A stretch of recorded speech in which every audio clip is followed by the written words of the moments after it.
चलें स्टार्ट कर लेते हैं। ये ऑनलाइन स्टूडेंट्स को बड़ा आवाज आ रही है। अस्सलाम वालेकुम।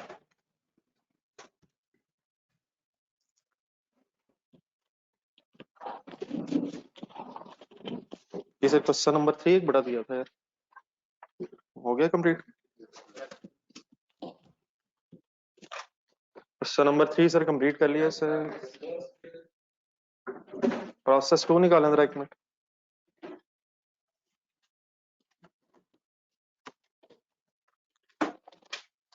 प्रोसेस 2 में एक्चुअल लॉस बताएं कितना?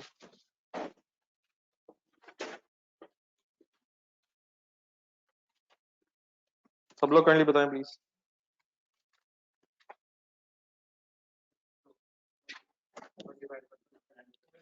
प्रोसेस 2 में एक्चुअल लॉस,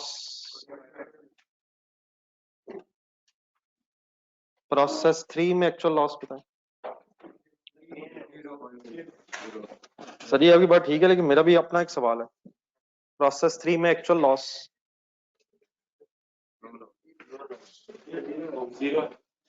जीरो कैसे यार? 800 लॉस है यार, कमाल है। असल में नॉर्मल लॉस के सामने लिखा होता है एक्सपेक्टेड लॉस, और अगर उतना ही गेन हो गया तो इसका मतलब एक्सपेक्टेशन जितनी थी लॉस की वो नहीं हुई, एग्जैक्टली उतनी ही लॉस की अमाउंट नहीं है। What is actual loss? इसका बाद जब आप लेजर बना रहे होंगे तो इसमें फिर कैश जीरो आएगा। बनाया लेजर? जीरो क्यों आएगा? क्योंकि लॉस हुआ ही नहीं। तो 800 क्या है? एक्सपेक्टेड। और फिर गेन का मतलब क्या है? एक्सपेक्टेड लॉस नहीं हुआ। ठीक है, तो और आपका क्वेश्चन तो नहीं है? सर जी बाद में खत्म भी तो हो जाएगी सर नीचे, जब आप नॉर्मल गेन से नेट करेंगे तो बाद में खत्म भी तो हो जाएगी।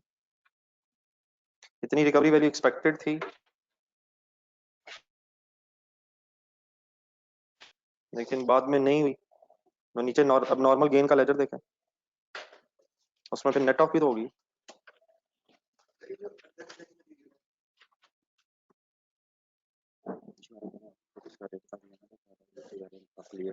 क्या मतलब? इतना क्वेश्चन पहले आता है सिर्फ आप नीचे जी, तो नीचे मुझे बताना, मुझे क्या पता। वो कह रहे हैं तो करो ना, तो मैं भी करना कह रहे हैं सबसे कुछ। हाँ हाँ ठीक है, जो करना है करना। ये क्या करेंगे अदर क्या?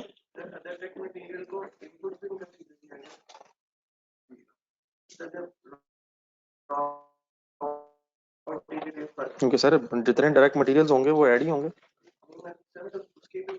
उसके यूनिट्स कितने बताए हैं? तो आप क्या करें फिर? आप बताएं कि बताएं कितने अज्यूम करें। अब यूनिट्स है नहीं, वरना होते तो हम ऐड कर लेते। अमाउंट की इन्फॉर्मेशन है, यूनिट्स बताए नहीं, अब क्या करें? जो कर सकते हैं वही कर लें। ये जरिए रजिस्टर को लेकर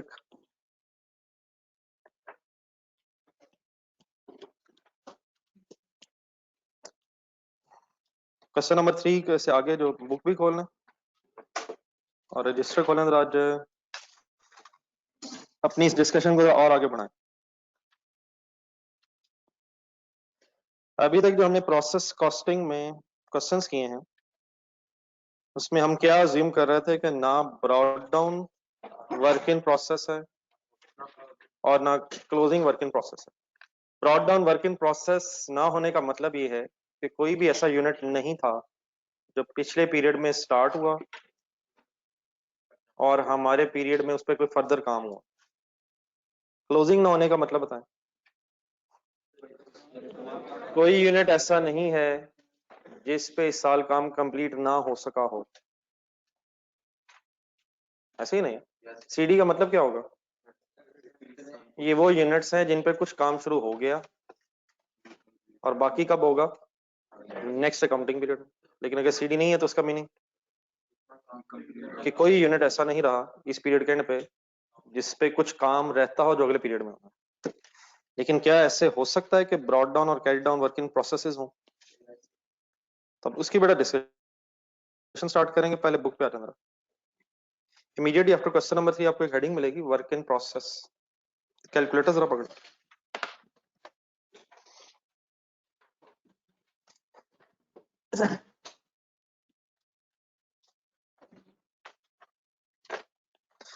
अब इसे बिजनेसेस में और प्रोडक्शन प्रोसेसेस में डिस्कस करने से पहले आप जरा ज़हनी तौर पे जरा एग्जाम हॉल में जाएं और फर्स्ट लाइन पढ़ना। सपोज पेपर में 6 क्वेश्चंस आए, रीडिंग टाइम खत्म हो गया एग्जाम हॉल में और 3 घंटे पर आएंगे। 6 क्वेश्चन सामने, अल्हम्दुलिल्लाह आपने स्टार्ट किए क्वेश्चंस, लेकिन कोई मेरे जैसा स्टूडेंट था, लेट्स अज्यूम 6 सवाल हाफ कंप्लीट हुए। सिचुएशन समझ रहे हैं?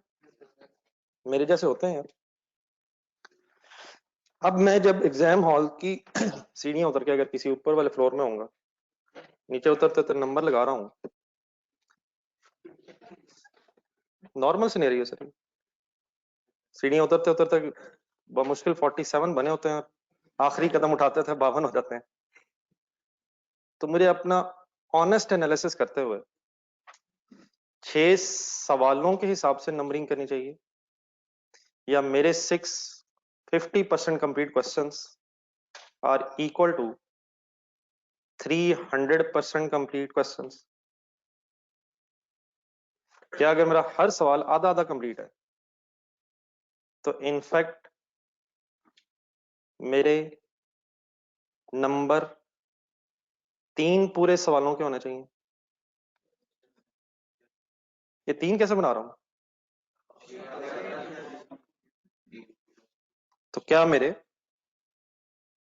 50% questions are equal to 300% questions? Please यार, नहीं समझ आ रही? अगली लाइन पढ़ना रखिए। ये जरा जो सेकंड लाइन है शायद हमारे दिल के जरा ज्यादा नजदीक है। सपोज 6 सवाल थे, 3 क्वेश्चंस 100% कंप्लीटेड, 1 सपोज 60% कंप्लीटेड, 1 वही वाला है जो शुरू ही नहीं हुआ। क्या मतलब 1 नॉट स्टार्टेड? इसका पता ही नहीं चला ये किस टॉपिक का है, ये क्या है? And 1 suppose 50% completed. आप मुझे बताएं मैंने कितने पूरे सवाल किए? अब मैं क्या करूं? नहीं मतलब मैंने 3 ही किए क्या? क्या जो मैंने 3 पूरे किए हैं उनकी वेटेज तो पूरी 3 है? जो मैंने 3 100% किए हैं सर उसकी वेटेज पूरी 3 है सर। सर कोई वेटेज नहीं उनकी। क्या जो एक मैंने 60% कंप्लीट किया है क्या उसकी भी कोई वेटेज है सर? पकड़े कैलकुलेटर। अब बताएं मैंने कितने सवाल 100% कंप्लीट किए? नहीं सर। क्या मैं फाइनली ये कहूं कि 6 में से बस 3 मेरे पूरे हैं? मैं अब क्या करूं?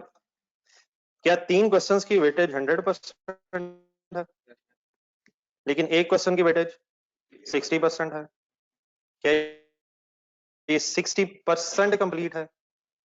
क्या जो अगला एक है उसकी वेटेज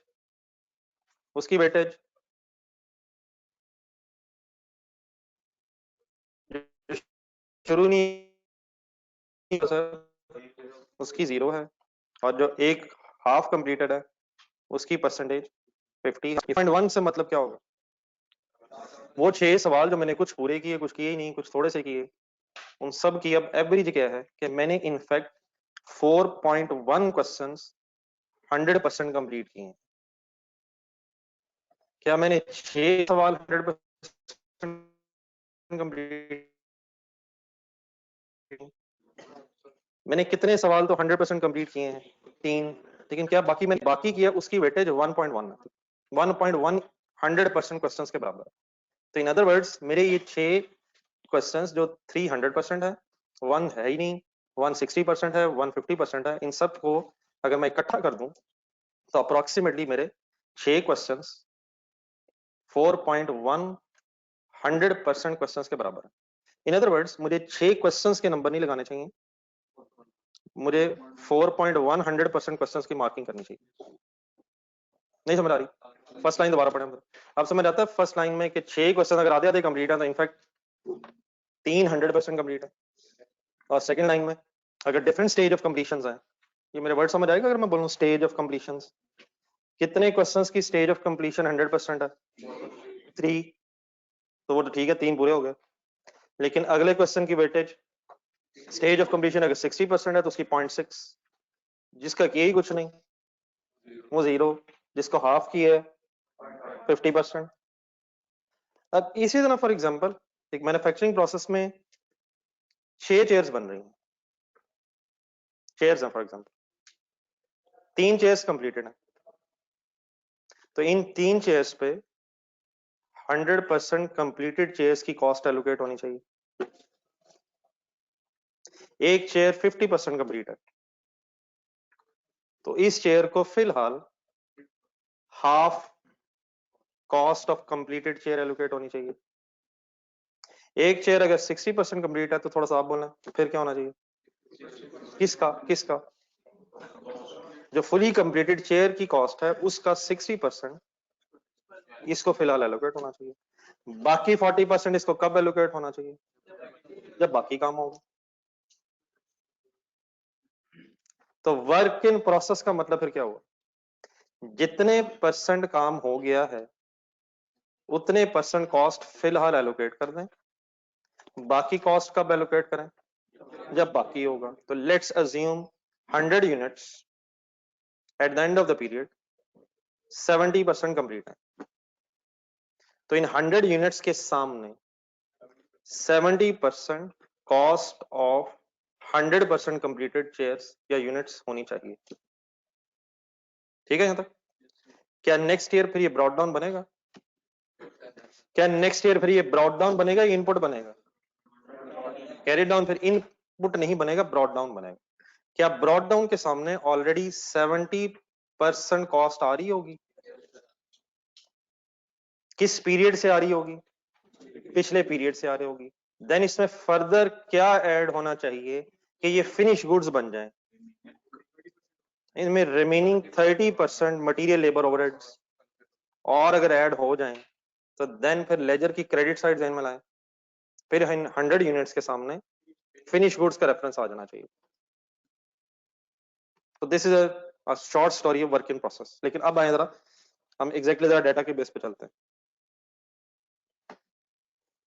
एक जरा इसके इमीडिएट बाद जो सम टाइम स्टोरी से पहले पढ़ना, sometimes all units started in a process during the accounting period are not fully completed in that accounting period.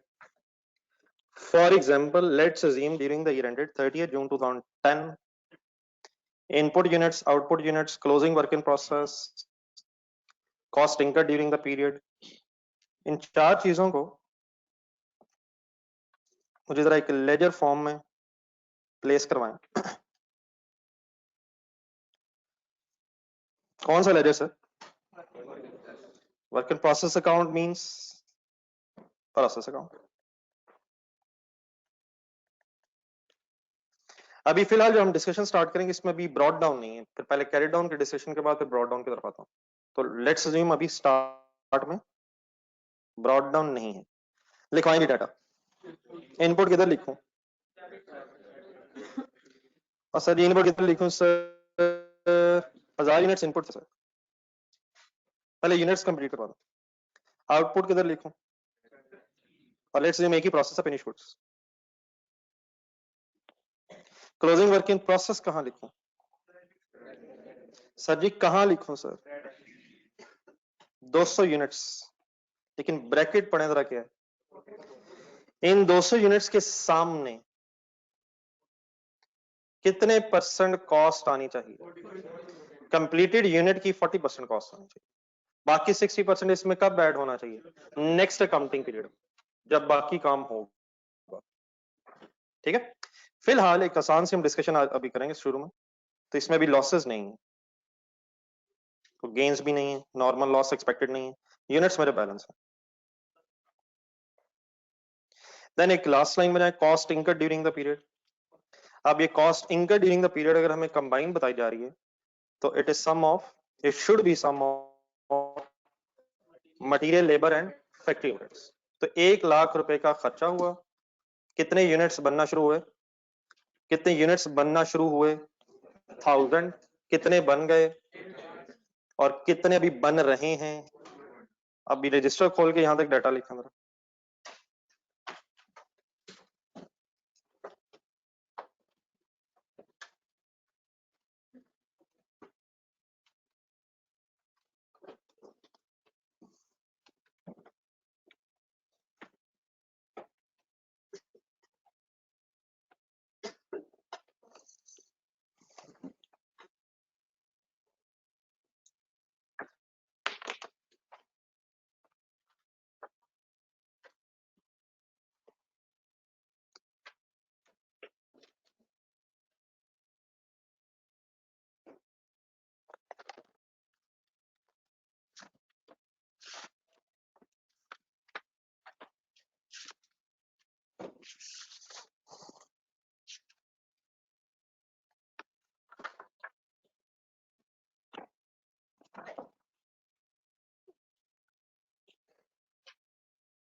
इधर 2-3 ऐसे तो चला, कोई भी नहीं चला, थोड़ी देर चला ना।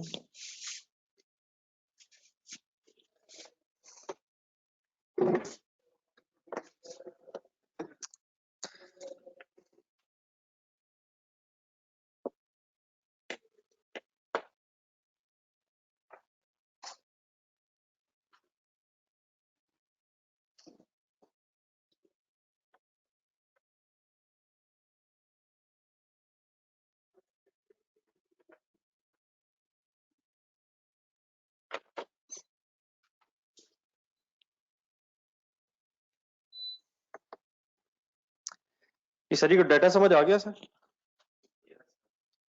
प्रोडक्शन प्रोसेस में कितने यूनिट्स की प्रोसेसिंग स्टार्ट हुई है। और सर जी बता दें यार, प्लीज यार बता दें। उन 1000 यूनिट्स का फिर ब्रेकअप फाइनली क्या हो गया, कितने यूनिट्स कंप्लीट हो गए हैं, कितने यूनिट्स अभी कंप्लीट हो रहे हैं, और 200 यूनिट्स कितने परसेंट पूरे हो गए हैं, टोटल कॉस्ट कितनी इंकर हुई है। इस 1 लाख में क्या 800 यूनिट्स की 100% कॉस्ट शामिल है। थोड़ी सी रहती होगी ना यार। फिनिश गुड्स किसे कहते हैं, जिन पे 100% काम हो गया हो। तो क्या इस 1 लाख की मैन्युफैक्चरिंग कॉस्ट से 800 यूनिट्स 100% पूरे हो गए हैं। क्या ये कोई अजम्पशन है या एक लॉजिकल सी बात है। लेकिन क्या बेटा इस 1 लाख में 200 यूनिट्स की भी 100% कॉस्ट है। क्या इस 1 लाख में 800 यूनिट्स की 100% कॉस्ट और 200 यूनिट्स की 40% कॉस्ट शामिल है। आप जरा लेजर देखें, क्या हम उस स्टेज पे पहुंच गए जहां पर यूनिट कैलकुलेट होता है। कौन सा लॉस है, नहीं, देयरफॉर उसकी रिकवरी वैल्यू भी नहीं है, कोई लॉसेस नहीं है। क्या हम वहां पहुंच गए हैं जहां पे कॉस्ट एलोकेशन होती है पर यूनिट निकाल के, किस किस के सामने अमाउंट आनी चाहिए, फिनिश गुड्स के सामने और वर्क इन प्रोसेस के सामने। तो पर यूनिट प्लीज पहले करवाएं, पहले करवाएं, बताएं क्या करूं, पहले कहां से उठाऊं। ना करें यार, ऐसे ना करें, ऐसे ना, सबसे पहले अमाउंट उठाएं ना। अमाउंट कहां से उठाते हैं, उस अमाउंट का नाम क्या होता है, मैन्युफैक्चरिंग कॉस्ट कंबाइन दी हुई मैंने। क्या लेस नहीं होगा, क्यों, है ही नहीं, बेस बनवाएं। 800 जमा 200, कहानी खत्म करें। और यार का माल है लिखा हुआ है, और क्या करूं यार। 800 जमा 200, 40% कर लेता हूँ जनाब। सभी का माल है, क्या करी जा रहे हैं। चलें ये कर लेता हूँ, पता नहीं अब क्या करें, समझ नहीं आ रहा। 800 इंटू 40%, क्यों नहीं, क्यों नहीं, क्यों नहीं। तो फिर जरा एग्जैक्टली बोल दें क्या क्या करूं। 800 पूरा लिखूं, क्या 800 की 100% कॉस्ट 1 लाख में शामिल है, लेकिन प्लस 200 इंटू 40%। पहले तो ऐसे कभी नहीं हुआ है। पहले क्या नहीं था, अब जो नई चीज शुरू होगी, पहले वर्क इन प्रोसेसेस थे ही नहीं। ठीक है सर, अब लिखे सॉल्व करें।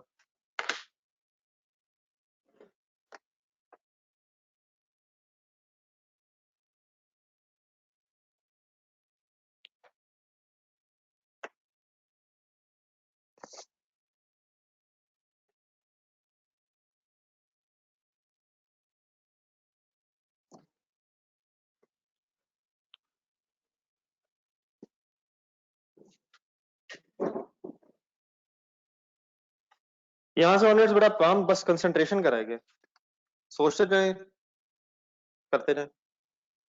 अप्रोक्सीमेटली रेट बताइए जी।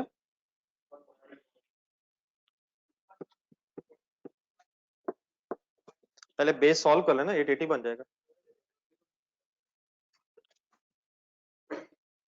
113.64 तक बस राउंड ऑफ करना पर यूनिट।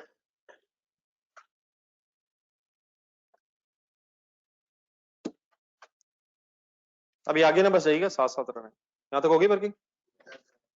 ये बेस का टोटल कर दें जरा सब आपने, आई होप ऐसे किया होगा, लेकिन जरा बता देंगे बेस में कितने यूनिट्स आ रहे हैं। ये बेस में 880 यूनिट्स क्यों आ रहे हैं?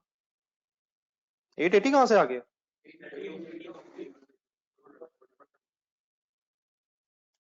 कंसंट्रेशन सुनेगा मेरी बात। क्या 800 100% complete units and 240% complete units are equal to 880 100% complete units? ये बनाए था सेंटेंस रखें। 800 100% completed units and 240% completed units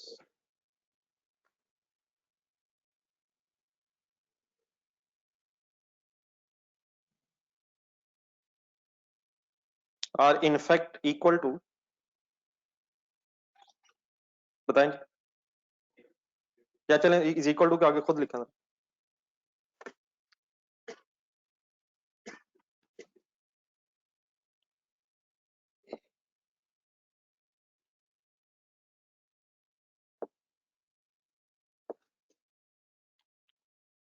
is equal to sir 880 आगे 100% completed units।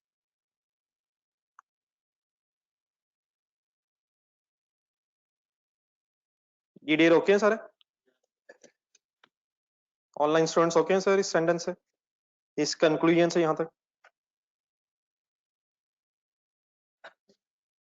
बता दिया करें यार प्लीज, यस नो कुछ तो बताएं।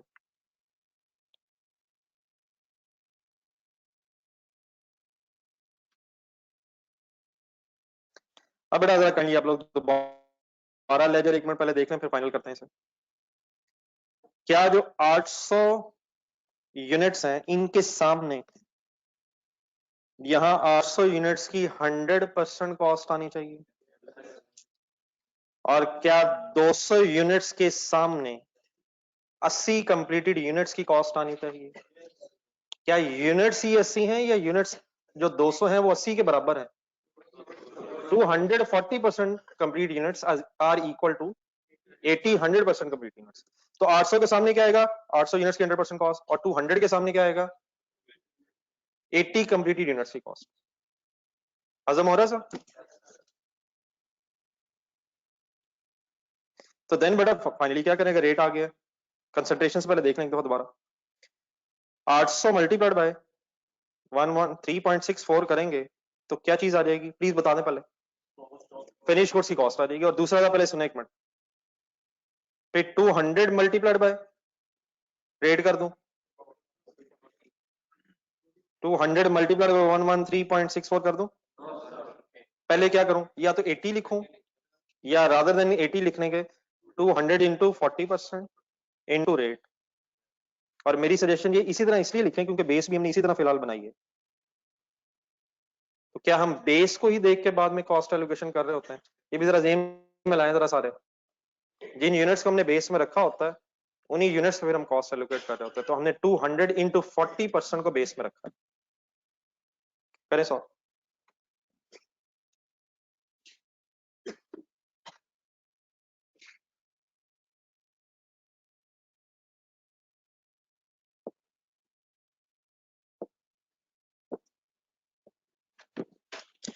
ये अमाउंट्स बताइए।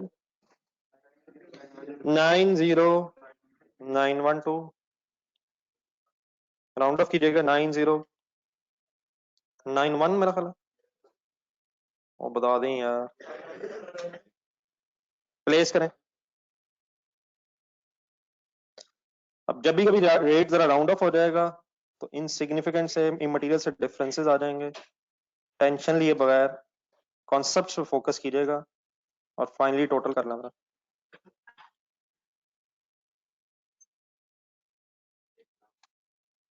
बता दें क्रेडिट साइड पे क्या आ रहा है। 003 आ गया।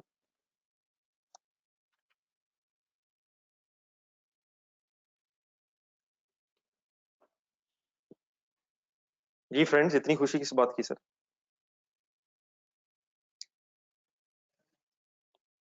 मैच करके सर मैच हमारा भी हो जाएगा, लेकिन वैसे टाइम वेस्ट नहीं है। अगर आप पूरा रेट लेंगे दोनों दोनों तरफ तो 1 मिनट मैच हो जाएगा। क्या हमारा भी मैच ही समझे सर? नेक्स्ट पेज पे आना सर।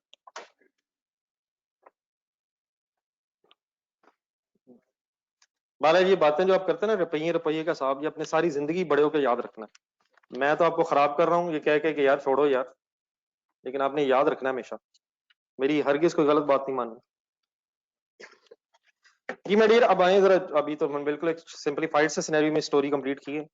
आपके सामने बुक निकालें, नेक्स्ट पेज। एक सिनेरियो पढ़ा, सिनेरियो 2।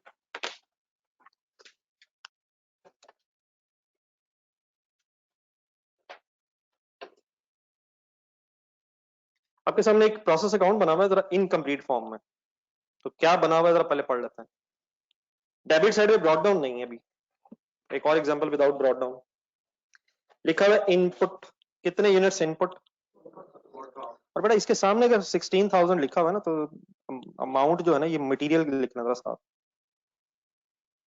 वैसे तो डेफिनेटली अलग लिखा जाना चाहिए था, लेकिन इनपुट यूनिट्स हैं और आगे जो 16,000 है वो मटेरियल है। तो अगर इनपुट स्लैश कर लें, करके लिख लें इनपुट के यूनिट्स कितने 4,000 और उसकी इनपुट मटेरियल की अमाउंट कितनी है 16,000। तो इसमें काइंडली जरा कंप्लीट करना। फिर उसके बाद क्या क्या नजर आ रहा है। Direct labour, factory overheads, credit side पे है। नॉर्मल लॉस के यूनिट्स कितने नजर आ रहे हैं सर? कितने नजर आ रहे हैं? फॉर 10% ऑफ इनपुट मीन 400, सही है। आउटपुट कितनी नजर आ रही है 2750। सीडी कितना नजर आ रहा है 700। एक बैलेंसिंग फिगर, अब नॉर्मल लॉस बनी हुई है। आप अगर लेजर चेक करना चाहें तो एक दफा करना। पहले क्या लिखा गया होगा नॉर्मल इनपुट के बाद नॉर्मल लॉस के यूनिट्स, फिर आउटपुट के units, CD units, balancing figure, अब नॉर्मल लॉस। अब जरा अमाउंट्स की तरफ आए। अमाउंट सिर्फ आपको किसके सामने नजर आ रही है? किसके सामने नजर आ रही है सर? ये इसकी कॉस्ट ही होगी ना यार। नॉर्मल लॉस के सामने अगर कोई भी अमाउंट है तो उसकी रिकवरी वैल्यू। इट मींस अब कॉस्ट कहां कहां एलोकेट होनी है? आउटपुट के सामने, अब नॉर्मल लॉस के सामने और सीडी के सामने आनी। एक और डाटा जरा पढ़ लें। क्लोजिंग वर्क इन प्रोसेस से जो है 700, इसके बारे में क्वेश्चन में सपोज इंफॉर्मेशन अवेलेबल है कि मटेरियल इन यूनिट्स पे सारा लग गया है। मटेरियल के एंगल से काम हो गया है, लेकिन क्या क्या अभी रहता है? लेबर की कितने परसेंट, लेबर का कितने परसेंट काम हो गया है और ओवरहेड्स अभी कितने लग गए हैं। नेक्स्ट अकाउंटिंग पीरियड, एक सेकंड ध्यान में लाएं, क्या नेक्स्ट अकाउंटिंग पीरियड में इन यूनिट्स पे अभी और भी काम होगा? मटेरियल कितना और लगेगा? अब और मटेरियल नहीं लगना। नेक्स्ट पीरियड में कितनी लेबर और लगेगी, कितनी कन्वर्जन और कितने ओवरहेड्स और लगेंगे, फिर ये फिनिश गुड्स में कन्वर्ट होंगे। मेरा आपसे एक छोटा सवाल ये है कि लिखा हुआ है कि मटेरियल 100% लग गए। तो अगर मटेरियल 100% लग गया है तो यूनिट्स वर्क इन प्रोसेस क्यों है? क्या मटेरियल 100% लगने से गुड्स फिनिश हो जाएंगी? या कन्वर्जन भी 100% होगी तो ये फिनिश गुड्स बनेंगी। तो white is work in process, material तो ठीक है लग गया है, लेकिन अभी लेबर का हाफ और कन्वर्जन का 60, सॉरी फैक्ट्री ओवरहेड्स का 60%। जब मैं कन्वर्जन कहता हूं तो उसमें क्या क्या आ जाता है, तो अलग-अलग दिया हुआ, इसलिए सॉरी, शायद मुझे कन्वर्जन नहीं कहना चाहिए।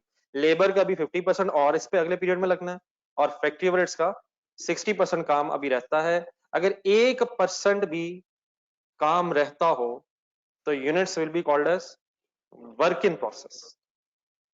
हर एंगल से जब यूनिट्स, मटेरियल, लेबर, ओवरहेड्स, हर एंगल से जब यूनिट्स 100% होंगे तो देन ये फिनिश गुड्स बनेंगी। और इस पीरियड में ये फिनिश नहीं हो सके यूनिट्स, ये कब कंप्लीट होंगे, अब नेक्स्ट अकाउंटिंग पीरियड में होंगे। आप लोग एक फेवर करें, ये डाटा एज इट इज यहां से देख के अपने रजिस्टर पे लिख के यहां तक, फिर आपने बुक जरा बंद करनी है।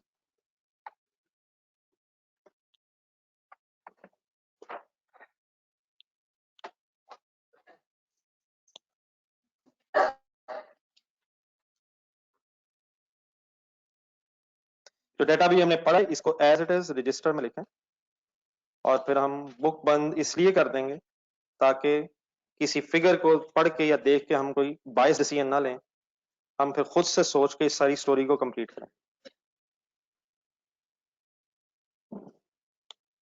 ब्रॉडाउन 0, इनपुट यूनिट्स 4000। अच्छा, मटेरियल फिर अलग ही लिख लें, material, direct labour, factory overheads 16,000, 8125, 3498।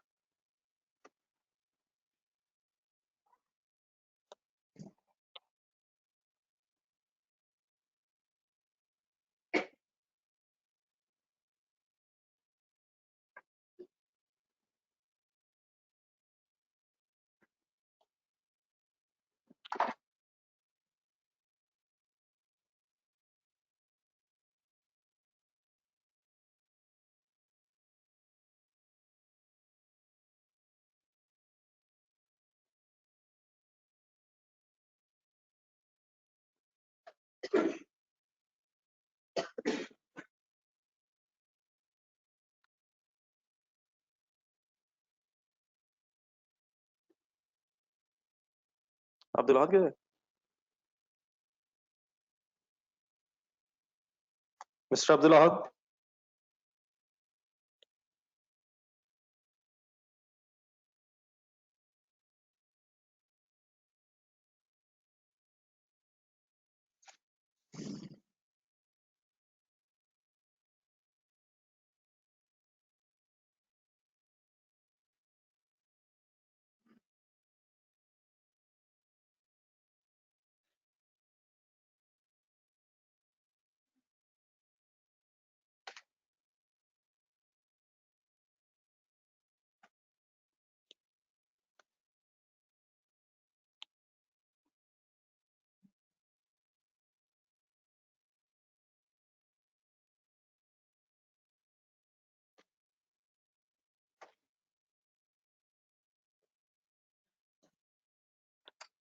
जी सर, ये रिक्वेस्ट, अगर कोई भी कंफ्यूजन हो मेरी किसी बात से तो साथ साथ अब आप प्लीज पूछ के उसको रिजॉल्व कर लीजिएगा। इकट्ठे हैं सारे? तो आप जरा कहीं बुक बंद कर दें।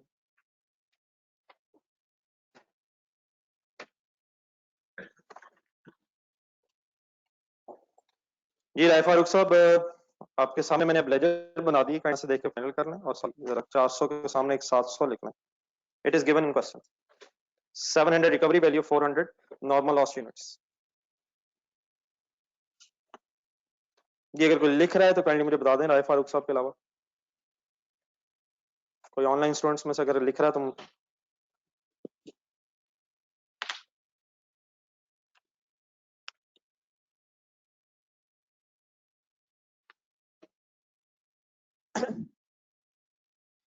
जी माय डियर, अब ये लेजर गौर से देखें, बताएं क्या ये उस पोजीशन में है लेजर कि हम पर यूनिट निकाल लें?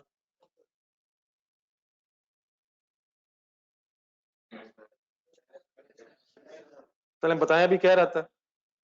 माय डियर फ्रेंड इधर आ जाओ, हम दोनों मिलकर फिर मुस्कुराएंगे ना। या उधर आ जाओ जरा, ये एसओपीस। बिल्कुल रिलैक्स हो जाए सर। जी माय डियर, क्या रहता है अगर पर यूनिट अभी नहीं निकल सकता?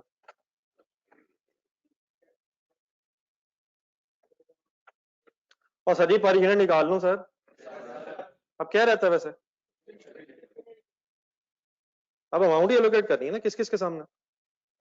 आउटपुट के सामने, नॉर्मल लॉस के सामने, सीडी के सामने अमाउंट आनी चाहिए। उसका क्या तरीका है? Per unit निकलवाएं। अब निकलवाएं, निकलवाएं सर, सर निकलवाएं। लिखना नहीं, अब लिखने की कोई जल्दी नहीं है, क्योंकि अभी आप देखिएगा मैं लिखूंगा और काटूंगा, क्योंकि हमने यहां से कुछ कॉन्सेप्ट जरा अंडरस्टैंड करना है। क्या ये लेजर उस पोजीशन में आ चुका है कि हम पर यूनिट निकालने, जो हमने अभी तक पढ़ा है, ये आ चुका है? What is a way to calculate per unit? मैं क्या करूं, मैं क्या करूं?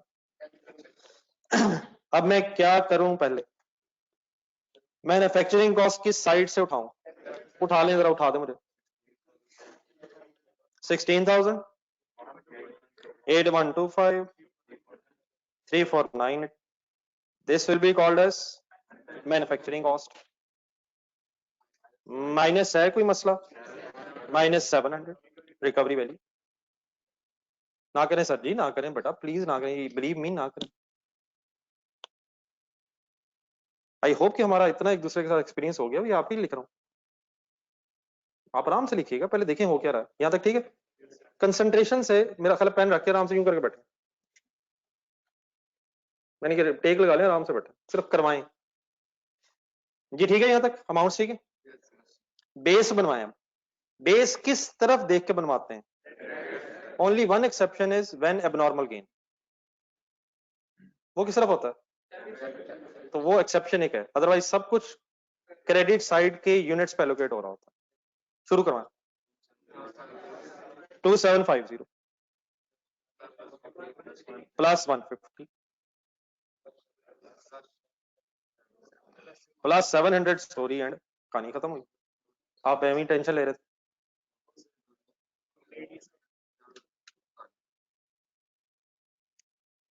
2750 ओके? एनी इतराज? सर जी बता दें कि यस नो में यार। 150 ओके। 700 में क्या इशू है? सर जी क्या इशू है? सर क्या इशू है? क्या इशू है? क्या इसकी बेस में 700 ठीक है? किसकी बेस में? मटेरियल की बेस में 700 ठीक है? क्यों ठीक है भाईजान? 100% कॉस्ट शामिल होगी, क्योंकि 100% कंप्लीट है। तो ऐसे ना करें, फिर ऐसे कर देता हूं, प्लस 700 इंटू 50% प्लस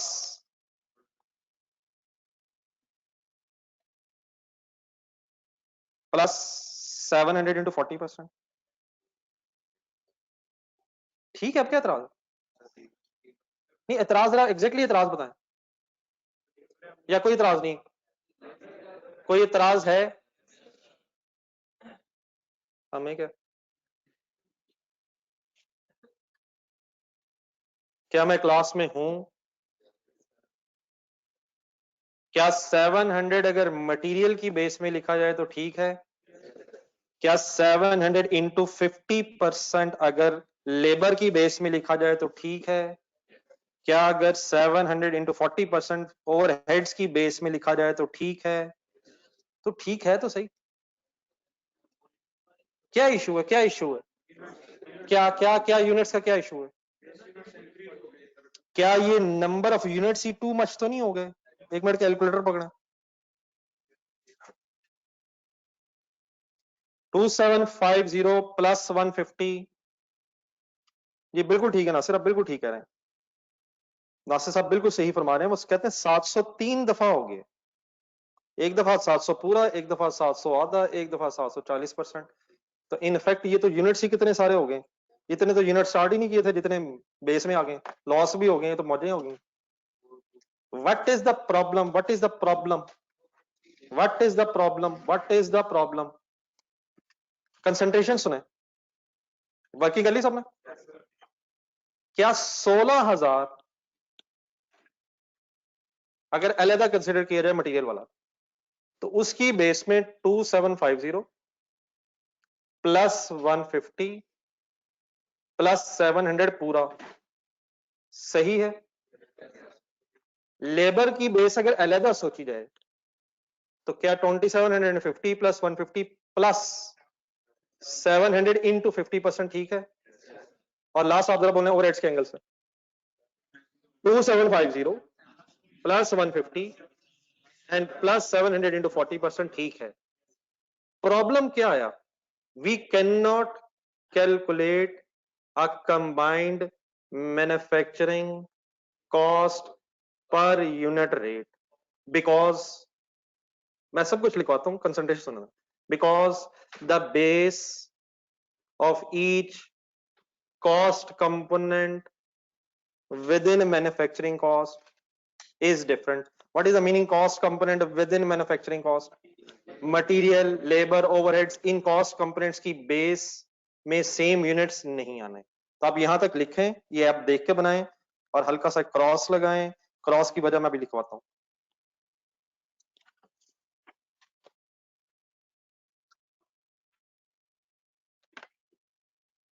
जी अरसलान, आपकी सजेशन ठीक है, लेकिन एक मिनट मेरे साथ साथ रहिएगा।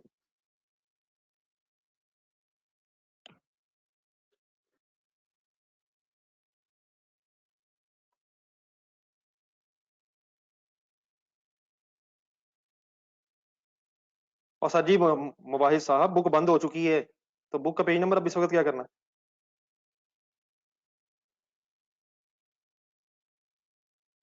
सर लिखें सर, अब लिखते नहीं। अच्छा,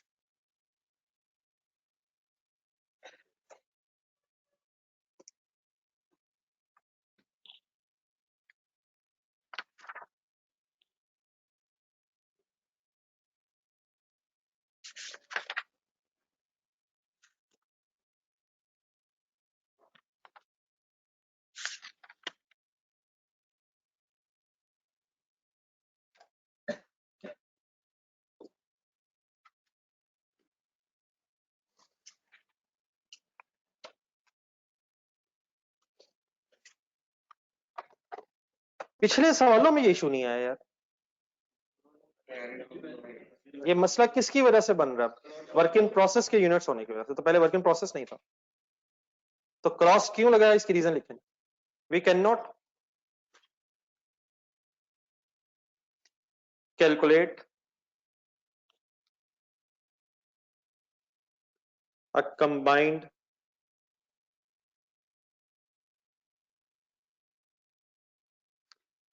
manufacturing, we can not calculate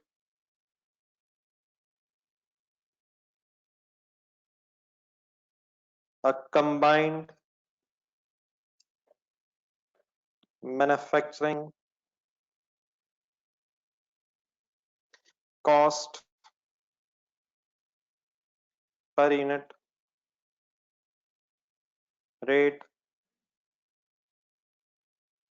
because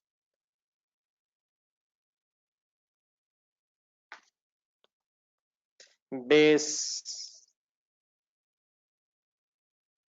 of each cost component base of each cost component within manufacturing cost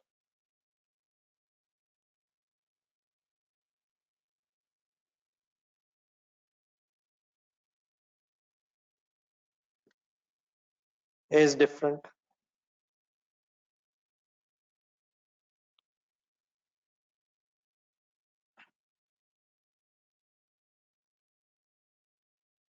और एक दफा कम लीजिएगा, कॉस्ट कंपोनेंट मींस ये वर्ड शायद बार बार बोला जाएगा, कॉस्ट कंपोनेंट जब मैं वर्ड बोलूंगा तो means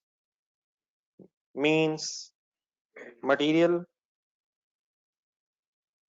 labour and factory overheads.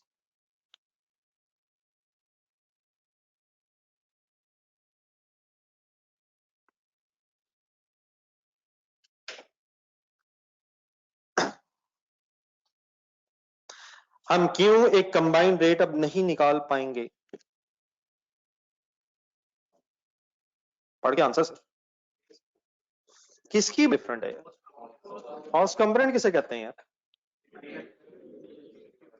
तो फिर अब क्या करना पड़ेगा अगर इशू है तो आप बताएंगे कुछ, अब क्या करना पड़ेगा? क्या अब हमें मटेरियल कॉस्ट पर यूनिट अलग, आगे बोलें, लेबर कॉस्ट पर यूनिट अलग और factory overhead cost per unit अलग कैलकुलेट करके टोटल करके मैन्युफैक्चरिंग कॉस्ट पर यूनिट निकालनी पड़ेगी? किस किस का sum is called as manufacturing cost per unit? Material cost per unit, labour cost per unit and factory overheads. तो देयरफॉर वंस अगेन अब आप रुक जाएं, उसी तरह बैठ जाएंगे।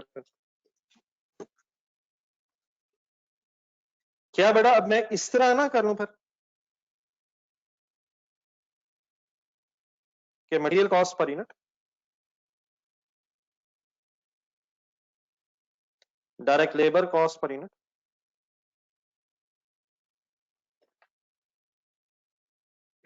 एंड फाइनली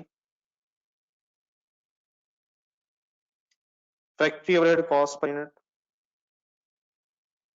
अलग कैलकुलेट कर लो? मसला हल हो सकता है?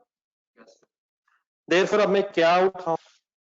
अब आप इस तरह ही बैठे हैं जिस तरह बैठे हैं, सिर्फ अपने सामने इधर अपना लेजर रख लें, फैक्ट्री ये जो प्रोसेस अकाउंट बनाया था। क्या अब मैं मटेरियल अलहदा लिखूं, लेबर अलहदा लिखूं? बताइएगा अमाउंट 8125, और फैक्ट्री ओवरहेड्स अलहदा लिख दूं?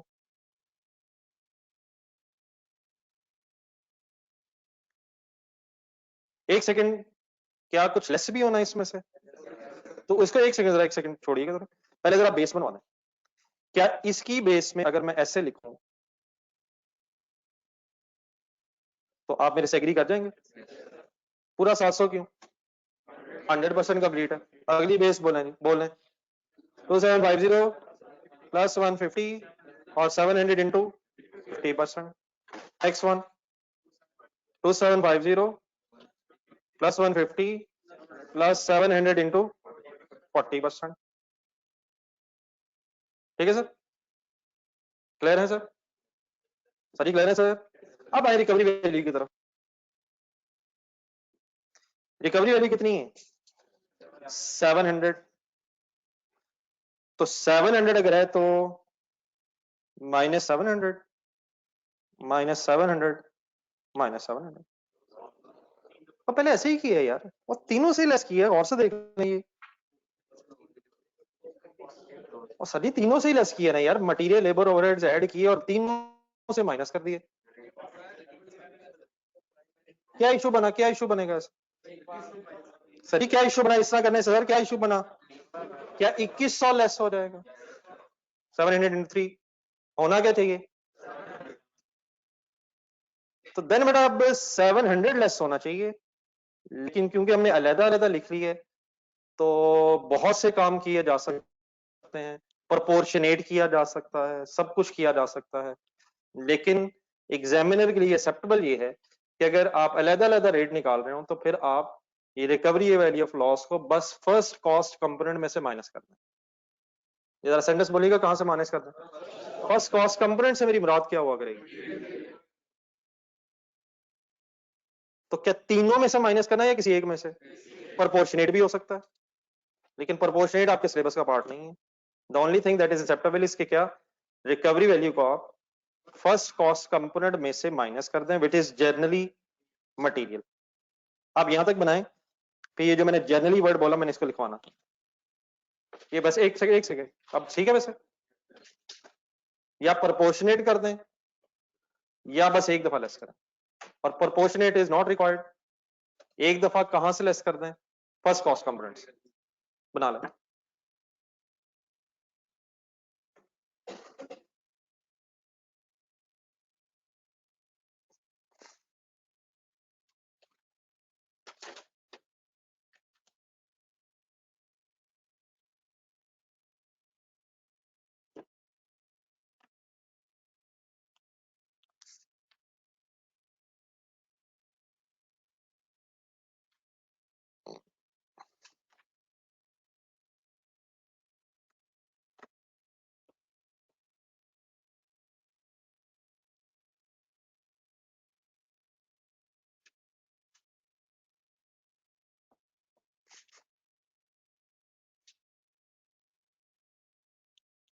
जी ठीक है सलाम, ठीक है।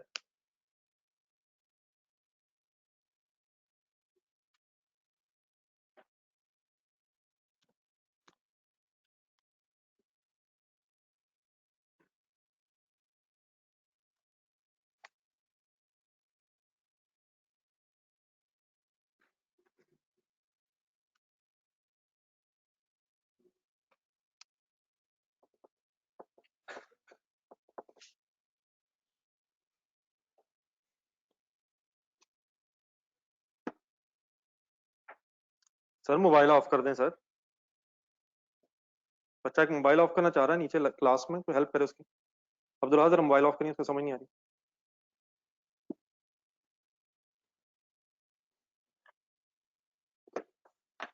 इन दिनों में अब आप कोशिश कीजिएगा कोई छुट्टी ना हो जाए, वरना आपको ऐसा लगेगा जैसे पता नहीं क्या हो रहा है ये। हालांकि सिंपली ये क्या हो रहा है, कॉस्टिंग हो रही है सर। नहीं, चीजें लिंक्ड है सर। अगर कोई बीच में एक भी चीज मेरा ख्याल है कि सही समझ ना आए तो आगे चलना मुश्किल हो जाएगा। क्लियर है यहाँ तक? अगर पर यूनिट पहले लिखवा दें मुझे।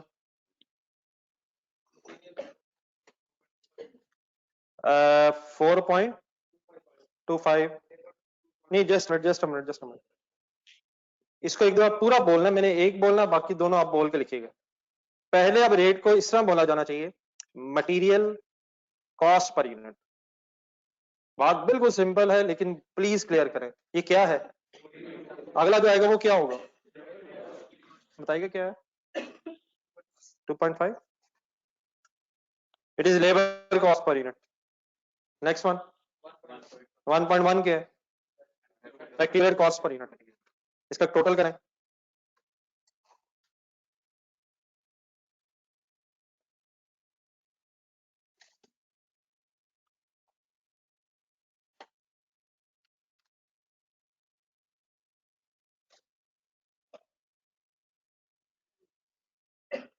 जी सर, क्या टोटल आया?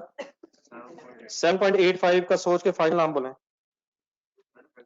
Total manufacturing cost per unit. वो जो हम कंबाइन नहीं निकाल पा रहे थे, तो हमने अलग अलग 3 रेट निकाल के उन्हें प्लस कर लिया। तो this is total manufacturing cost per unit in this period. और ये जो 700 ऊपर मैंने माइनस की है, इसके लिए एक सेंटेंस लिखना जरा। Deduct the recovery value of normal loss from first component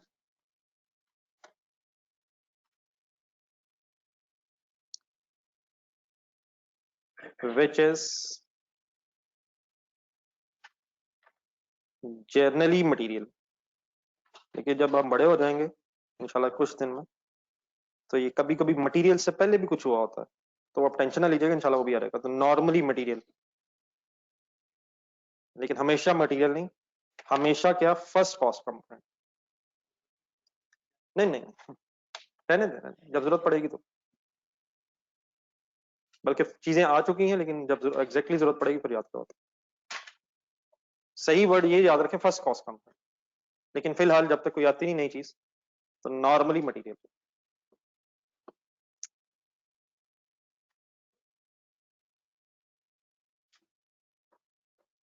ji okay sir. जब बेटा पर यूनिट रेट आ जाता है, उसके बाद क्या होता है?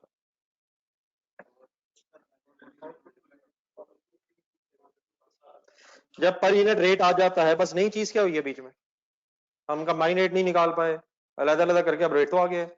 जब रेट आ जाता फिर क्या करते थे? फिर नहीं यार, सिर्फ ये नहीं करते, फिर जहां जहां कॉस्ट एलोकेट होनी होती थी वहां वहां कर देते थे। तो कहां कहां कॉस्ट एलोकेट होनी होती थी?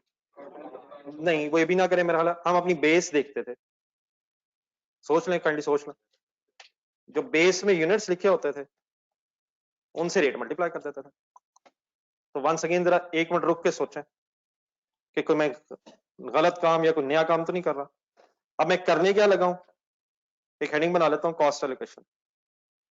मैं उन यूनिट्स पे कॉस्ट एलोकेट करना चाहता हूं जिन यूनिट्स पे होनी चाहिए। ठीक है, तो किन यूनिट्स पे होनी चाहिए, अपना जरा 1 मिनट लेजर देखें। क्या आउटपुट के यूनिट्स पे होनी चाहिए, क्या नॉर्मल लॉस पे होनी चाहिए, क्या सीडी पे होनी चाहिए? तो अब सुने जरा वंस अगेन, कैसे होनी चाहिए आपने करवाना है जरा। फर्स्ट ऑफ ऑल आउटपुट, अब मैं देख कहां रहा हूं, ये मेरी बात गौर से सुनिए, मैं अब लेजर नहीं देख रहा, मैं अब ये देख रहा हूं, बेस देख रहा हूं जो मैंने पर यूनिट निकाला। क्या हर कॉस्ट कंपोनेंट की बेस में 2750 होने का मतलब कि ये 100% कंप्लीट है? तो क्या ये मटेरियल के एंगल से भी पूरे हैं, लेबर के एंगल से भी पूरे हैं, और फैक्ट्री ओवरहेड्स के एंगल से भी पूरे हैं? तो rather then multiplying the separate material rate, labour rate, overhead rate, क्या मैं स्ट्रेट अवे 7.85 से मल्टीप्लाई करके इनकी टोटल कॉस्ट निकाल सकता हूं? किसकी कॉस्ट आ जाएगी?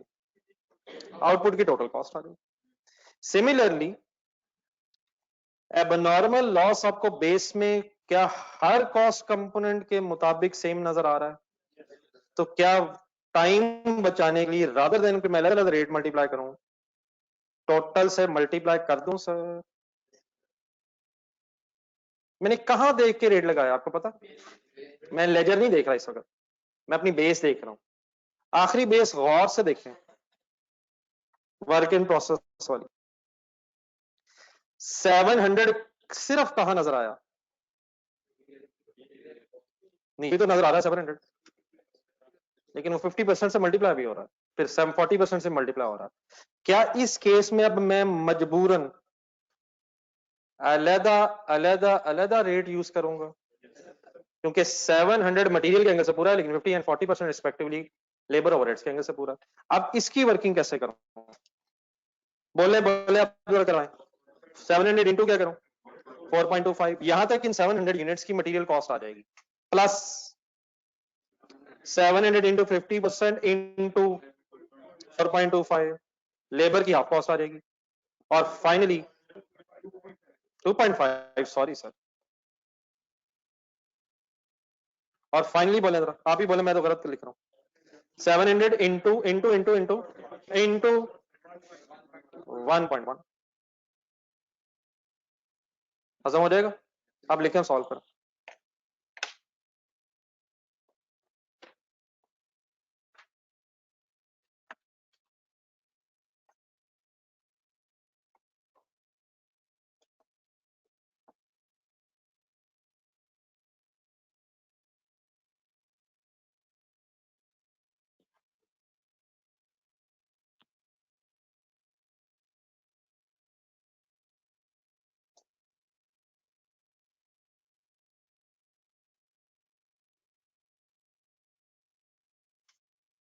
क्योंकि उसके बेस डिफरेंट है। वर्क इन प्रोसेस को मैंने अलग अलग क्यों किया? क्योंकि बेटा मटेरियल की बेस में 700 लिखे हुए units, please try to understand. Labour की बेस में 700 पूरा नहीं है, 700 इंटू 50% है, और एक्टिवेट्स की बेस में 700 इंटू 40% है। तो क्योंकि हर कॉस्ट कंपोनेंट के एंगल से, मटेरियल लेबर ओवरहेड्स के एंगल से सेम यूनिट्स नहीं बने हुए, तो I can not multiply this combined rate. तो समझ आई बात प्लीज? आउटपुट और एबनॉर्मल लॉस हर एंगल से पूरे हैं, लेकिन मटेरियल के एंगल से 700 यूनिट्स 100% कंप्लीट है, इसलिए उसका पूरा रेट आना चाहिए। लेकिन लेबर के एंगल से in fact 700 into 50% means 350 units complete है। ये सॉल्व करना है आपने प्लीज। और 700 इंटू 40% मीन्स 280 यूनिट्स कंप्लीट है। वो 700 यूनिट्स लेबर के एंगल से 350 पूरे हुए हैं। 700 into 50% means 350 100% completed, and 700 into 40% means 280 100% completed units. ठीक है बेटा, क्लियर हो गया?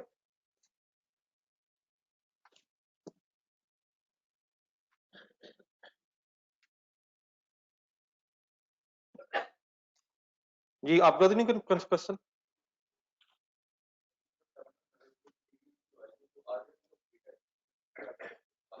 हाँ क्या यूनिट्स पे मटेरियल लगने का मतलब कि अब ये फिनिश गुड्स हो गए,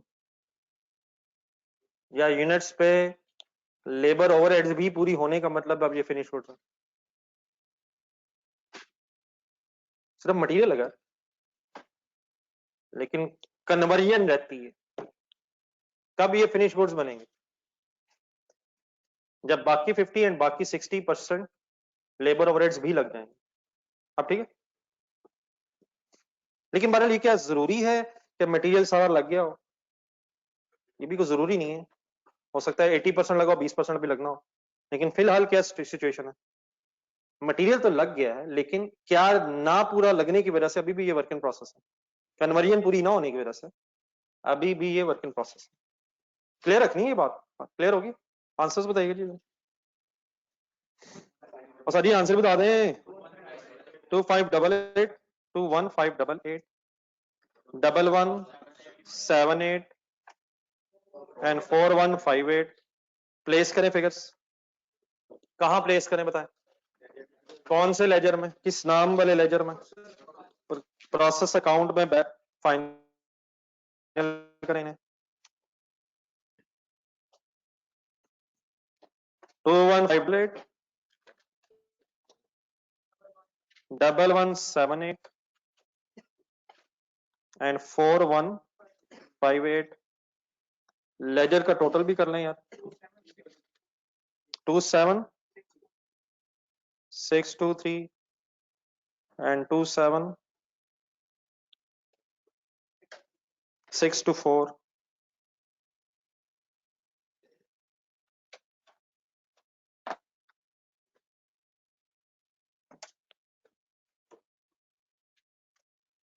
इस डेटा में बताएं दो नई चीजें क्या सीखी? अब जरा अपना आंसर देके बताएं, दो नई चीजें, दो नई चीजें मेरा ख्याल है। आपको अगर 2 3 4 लगती हैं तो बताएं, पहले दो तो बता दें। अगर सीक्वेंस में चले तो पहली नई चीज कि हमने कंबाइंड मैन्युफैक्चरिंग रेट निकालने की बजाय कॉस्ट कंपोनेंट्स का रेट अलग अलग निकाला है, क्योंकि हर कॉस्ट कंपोनेंट की बेस डिफरेंट। सेकंड भी नई चीज क्या पता चली कि रिकवरी वैल्यू अगर आप अलग अलग रेट निकाल रहे हैं तो first cost component which is generally material में से लेस करनी। आई थिंक इसके अलावा शायद कोई नई चीज नहीं है, यह है कॉस्ट एलोकेशन। बट हम करते थे लेकिन मैं हेडिंग नहीं लिखता था। क्या ये जो मैंने एंड में काम किया है ये हम पहले भी करते थे, लेकिन शायद हेडिंग मैंने आज फर्स्ट टाइम लिखी है। Before we start to move on, आप एक काम जरा करेंगे, हम ये सर्कल लगाएं 4158 को, और इसके इर्द गिर्द कोई जगह बन सकती है थोड़ी सी। लेजर के अंदर 4158 को सर्कल लगाएं, लेजर के अंदर। और अगर स्पेस कम हो तो पेज के ऊपर जगह होगी, वो ऊपर वाली स्पेस थोड़ी सी खाली होती है पेज पे, या कहीं कहीं एक दो लाइनें अगर मिल जाए लिखने से पहले। लेकिन सुन लें कि मैं इसे कुछ कहना चाहता हूं। ये कितने यूनिट्स की कॉस्ट है? सर जी 4158 कितने यूनिट्स की कॉस्ट है यार? क्वेश्चन साइलेंट है। 700 यूनिट्स की कॉस्ट है, 700 यूनिट्स की कॉस्ट है, लेकिन 700 इन प्रोसेस यूनिट्स की कॉस्ट। सर जी यूनिट 700 ही है, ये भी क्लियर रखिएगा प्लीज।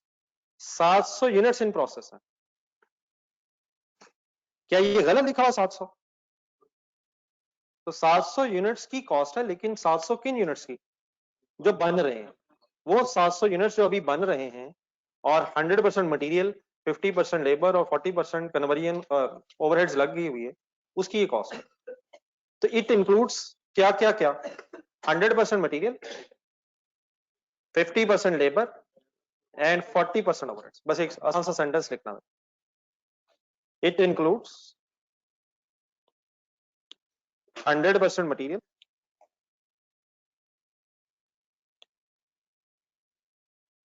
50% labour and 40% qubits।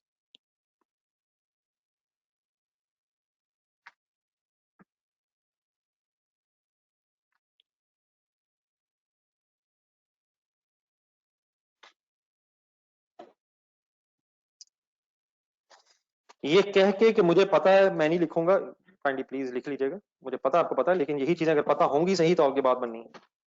बात है मासूमाना सी, लेकिन क्लियर है वैसे। नोट कर लिए। अब एक चीज बगैर लिखे जरा सोच लें बस यहां तक, क्या नेक्स्ट काउंटिंग पीरियड में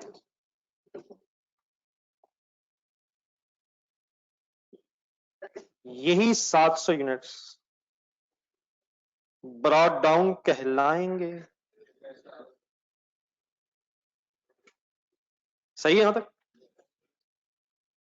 इग्नोरिंग ऑल अदर यूनिट्स, क्या नेक्स्ट काउंटिंग पीरियड में इन 700 यूनिट्स की कॉस्ट में मटेरियल कुछ ऐड होगा?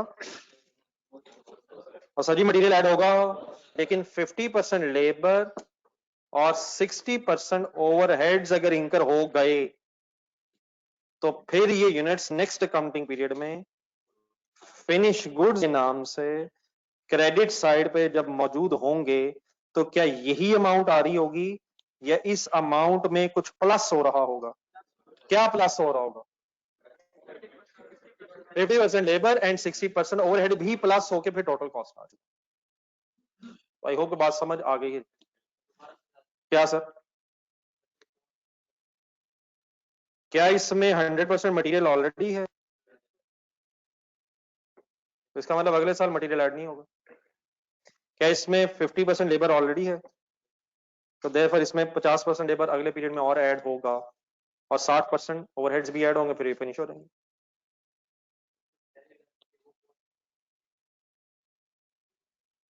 क्या इन 700 यूनिट्स के सामने 100% कॉस्ट आनी चाहिए?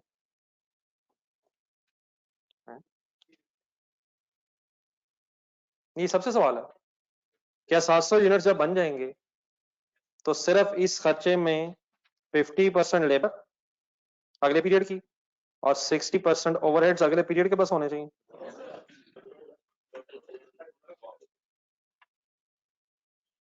क्या इन गुड्स को बनाने में कुछ खर्चा पिछले पीरियड में कुछ अगले में हो गया, तो क्या वो जमा होके फिनिश गुड्स के सामने होना चाहिए? तो क्या 4158 में फर्दर ये ऐड होके कॉस्ट ऑफ फिनिश गुड्स बनेगी?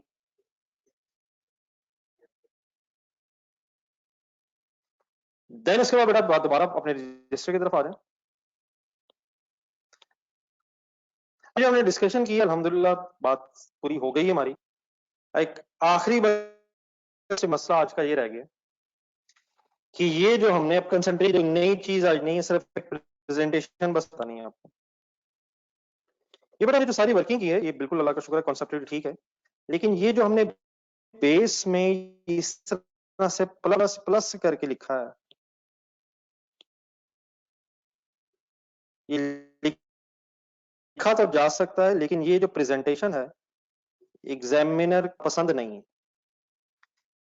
मैं कोई नई चीज नहीं बताने लगा, मैं सिर्फ ये बताने लगा कि जो यूनिट्स हमने बेस में प्लस प्लस करके और परसेंटेज से मल्टीप्लाई करके लिख दिए हैं, इस तरह करने की बजाय इस बेस को बनाने के लिए एक टेबल अलग से बनाया जाता है। मैं सिर्फ एक प्रेजेंटेशन बताने लगा हूं, किसकी? यूनिट्स की बेस हमने, मतलब ये प्लस कर रहे हैं, जो डिवाइडेड बाय प्लस प्लस करके लिख रहे हैं, रादर देन कि आप इस तरह प्लस कर करके लिखें। एक टेबल बन जाएगा जिसमें पहले ही टोटल फिगर आ रही होगी, वो फिर इसको वो टोटल उठा के से डिवाइड कर देंगे। तो what is the next problem, जरा एक नेक्स्ट हेडिंग लिखें, प्रॉब्लम ऑफ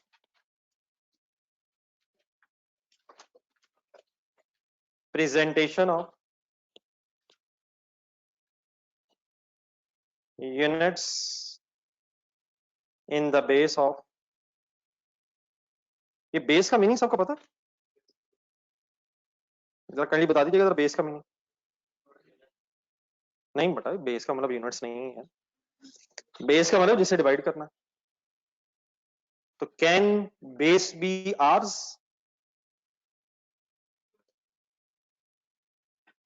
सर जी आर्स भी हो सकते हैं बेस में, तो आंसर फिर पर आर आ जाएगा। तो बेस मींस जिससे डिवाइड करना है, और इस केस में डेफिनेटली हमने बेस में क्या लिखना है, पर यूनिट अगर हम निकालें तो नंबर ऑफ यूनिट्स लिखना है। तो बेस मींस जिससे डिवाइड करना है, और किससे डिवाइड करना है? यूनिट से। तो किसकी प्रेजेंटेशन हम सीखने लगे? किसकी प्रेजेंटेशन कहां सीखने लगे? In the base of what? Cost components. हम कोई नई लॉजिकल चीज नहीं समझने लगे। हमने जो प्रेजेंटेशन की है, प्रेजेंटेशन ऑफ यूनिट्स की है बेस में, इसको इस तरह लिखने की बजाय एक टेबल सा बन के ये बेस में यूनिट्स लिखे जाते हैं। बस वंस अगेन आप हेडिंग लिखते हैं और रुक जाए।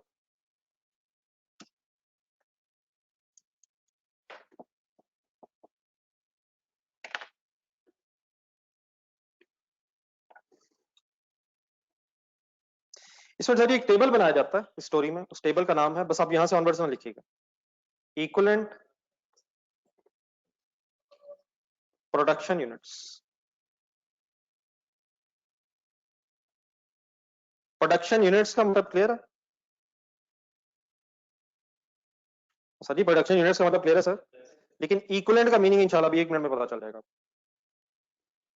अगर मेरी बात अब यहां तक कुछ फॉलो कर रहे हैं तो मुझे सबसे पहले एक चीज ये बताएं कि हमें बेस में जो यूनिट्स लिखने हैं वो किस की बेस में यूनिट्स लिखने हैं?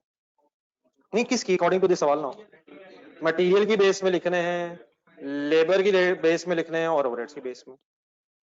तो इस टेबल में ये सॉर्ट ऑफ टेबल एक बनेगा, कितने कॉलम होंगे, कितनी कॉस्ट कंपोनेंट्स की फिगर्स होंगी। कॉस्ट कंपोनेंट किसे कहते हैं? एक कॉलम किसके लिए होगा? मटेरियल। एक कॉलम किसके लिए होगा? लेबर। एक कॉलम फिर किसके लिए होना चाहिए? Factory overheads.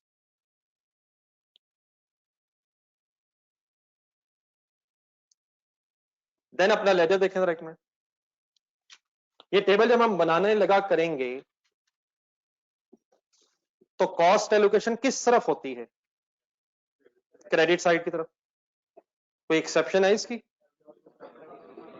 तो फिलहाल वो नॉर्मल गेन वाली एक्सेप्शन अगर नहीं है तो कॉस्ट किस किस पे एलोकेट होनी थी? आउटपुट पे, आगे बोलें आगे बोलें, अब नॉर्मल लॉस पे, और आगे कैरी डाउन वर्किंग प्रोसेस पे। आउटपुट के यूनिट्स कितने हैं?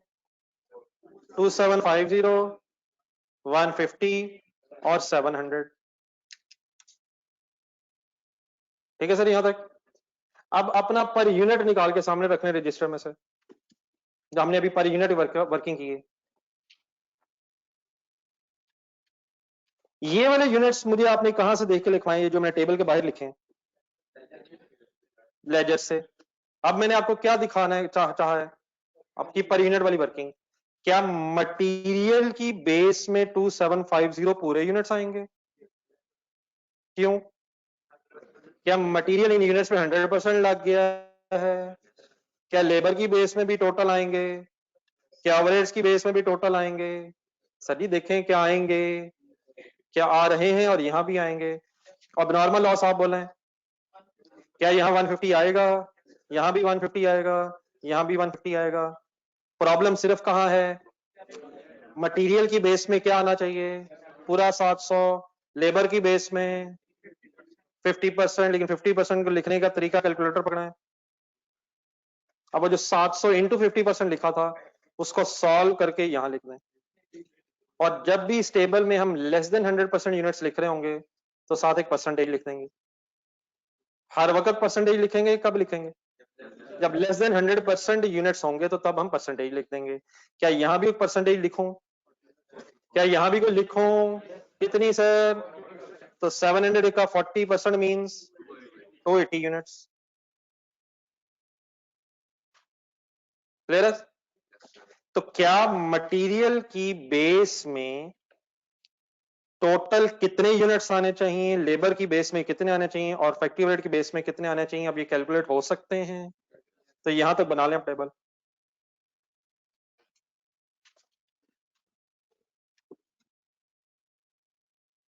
अब इस टेबल का एक सेकंड, सॉरी जरा एक लास्ट बस, ये इक्विवेलेंट वर्ड था ना, इक्विवेलेंट प्रोडक्शन यूनिट्स। तो इक्विवेलेंट का वर्ड इनके लिए था। यहां हमने पूरा 700 नहीं लिखा, 700 नहीं लिखा, 750% units are equal to 350 100% complete units. तो इक्विवेलेंट का मतलब कुछ इस तरह से। और लास्ट का 280 बोले, आप भी एक दफा बोल के देखें कैसे बोलेंगे। नहीं, 280 को बोलने जरा शुरू से।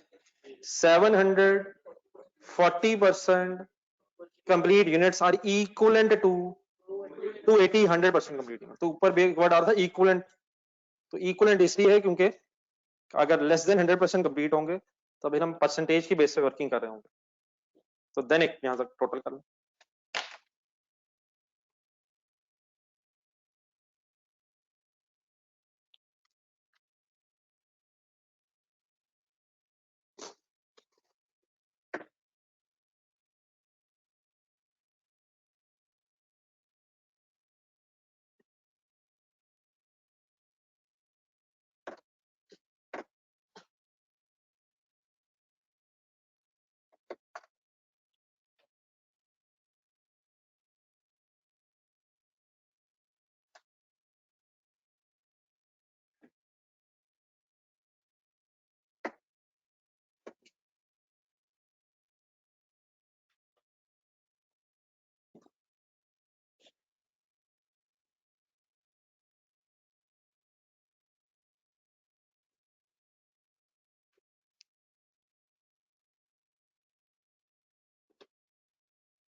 पहले 2750 वहां से देख के लिखा, फिर दोबारा देखा, फिर दोबारा देख के तीसरी दफा बोर्ड से 2750 लिखा।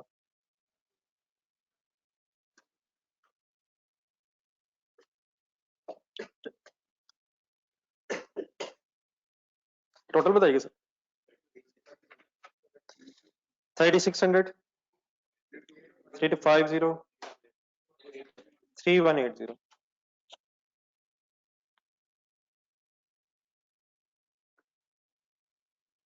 क्या हमारी इस बात का मतलब ये बना यहां तक, क्या हम पहले इस तरह भी वर्किंग किया करेंगे और फिर टेबल भी बनाया करेंगे? जब हम कंफर्टेबल हो जाएंगे इस टेबल से तो हम बेस टेबल बनाने के बाद ही बना के परिणाम निकाला करेंगे। लेकिन क्या आंसर वैसे वही आएगा जो पहले आया था? मेरा नहीं ख्याल ये कैसे हो सकता है, तो चेंज हो जाएगा सारा। एक दफा तसल्ली कर लीजिएगा कि क्या आंसर वही आएगा टोटल करके भी। मटेरियल का 16,000 माइनस 700 डिवाइडेड बाय क्या होना चाहिए, बोल दें एकदम 3600। लेबर के लिए क्या होना चाहिए, पहले फिगर्स बोल दें। 8125 डिवाइडेड बाय बेस बता दें, बेस बता दें, बेस बता दें। आई होप कि आप सबको समझ आ गया कि मैंने बस किया है। वो अलग-अलग जो प्लस हो रहा था उसको टेबल में कर लेंगे और फिर रादर देन कि हम इंडिविजुअल फिगर्स को बेस में लिख के वर्किंग करते रहें, हम टोटल उठा के पर यूनिट निकाल लें। लेकिन प्लीज बार एक दफा तसल्ली जरूर कर लीजिएगा कि क्या पर यूनिट का आंसर वही आएगा या डिफरेंट हो जाएगा। कर लें, सॉल्व करके देख लें।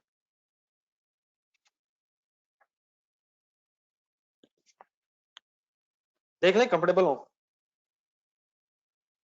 क्या आ रहा है जी पहला आंसर? आ रहा है या आएगा?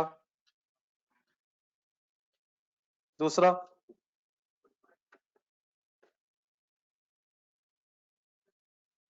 सर ये आर एस है एंड 1.1।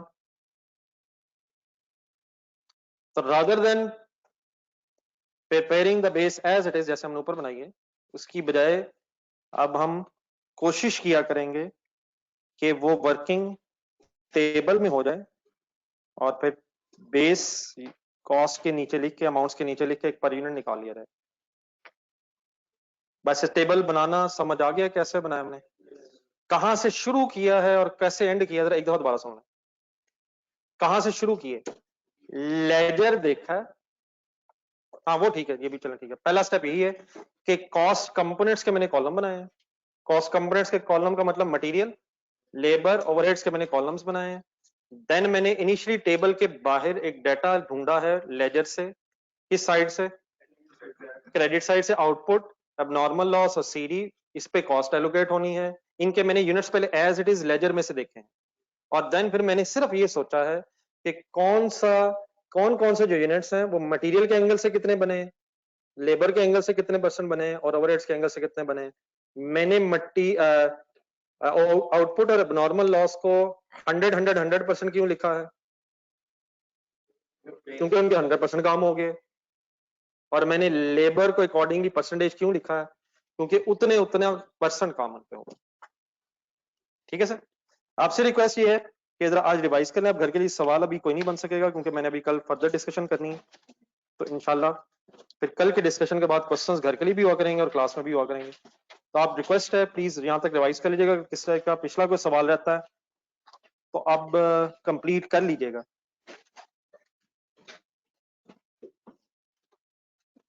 बेटा राय फारूक ना कर यार, खुदा के लिए ना कर। हमने मटेरियल की बेस में अलग डिवाइड करना है, लेबर की बेस में अलग डिवाइड करना है, और मैन्युफैक्चरिंग में भी तो डिवाइड होना 2750। बहरहाल दोबारा प्लीज सोच लीजिएगा, ऐसे नहीं करें। ठीक है राय फारूक, कल डिस्कस करेंगे अगर ये रहेगा मसला। 1 मिनट सोच लीजिएगा। ठीक है जी राय साहब।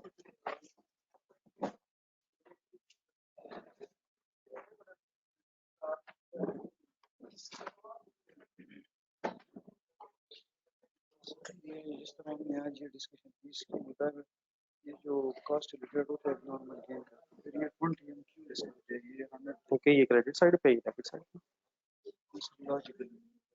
ये जो मैन्युफैक्चरिंग कॉस्ट है 920 यूनिट्स नहीं 920 यूनिट्स की नहीं है प्रोड्यूस, तो ये जो है, ये कॉस्ट असल में 900 गुड यूनिट्स की कॉस्ट है, जिसमें से 20 एक्स्ट्रा बन गए। हमने एक्सपेक्ट किया था कि 900 बनेगी। 9 गुड यूनिट्स की कॉस्ट है,